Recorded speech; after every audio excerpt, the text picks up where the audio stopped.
జాతీయ జెండా అంటే మన జాతి గౌరవం నిలబెట్టేది, మన ఖ్యాతిని తెలిపేది, మన స్వేచ్ఛాగాలులు ఛాతి నిండా వీల్చుకునేందుకు కారణమైనది మన ఆత్మగౌరవ పతాకము.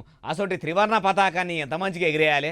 సిద్దిపేట జిల్లా గజ్వేల్ ప్రజ్ఞాపూర్ మున్సిపాలిటీ ఆఫీసు ముంగట ఎట్లెగిరేసిరో చూడుర్రి. 78వ స్వతంత్ర దినోత్సవం అని 15 ఆగస్టు పండుగకు మాలస్క మందే మున్సిపాలిటీ వాళ్ళు హాజరుపడ్డారు. చూసినరా, కాషాయం రంగు మీదికి ఉండాలి, తెల్ల రంగు నడమల ఉండాలి, ఆకుపచ్చ రంగు కిందికి ఉండాలి. మరి తెలవనోళ్లతోనే కాగితాలు అతికేయించి జెండాను గట్టిపిచ్చిండ్రు. అవి అంటేసేటోళ్లకు జెండా ఎట్లా పెట్టాలో తెలియక తాడుగట్టి పెట్టిండ్రో గాని మొత్తానికి మున్సిపాలిటీ బంగ్లా ముంగట ఎగిరేసిన జెండా ఇట్లా ఉల్టా పల్టా అయింది. చూసినోళ్ళు ఊకుంటారా, మనిషికో మాట అంటున్నారు. మరి ఆ మున్సిపాలిటీ వాళ్ళు ఒకటికి 2 మాటల బరాబరే ఉన్నదా లేదా అని చూసుకోవద్దా?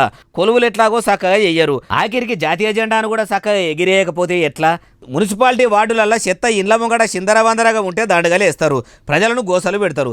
మరి ఇంత పెద్ద తప్పుదం చేసిన వీళ్లకు కూడా ఎంత దండగా చేసినా తక్కువనే, చర్యలు గట్టిగా తీసుకోవాలని అంటున్నారు జాతీయ పతాకానికి గౌరవ వందనం చేసే భారతీయులు.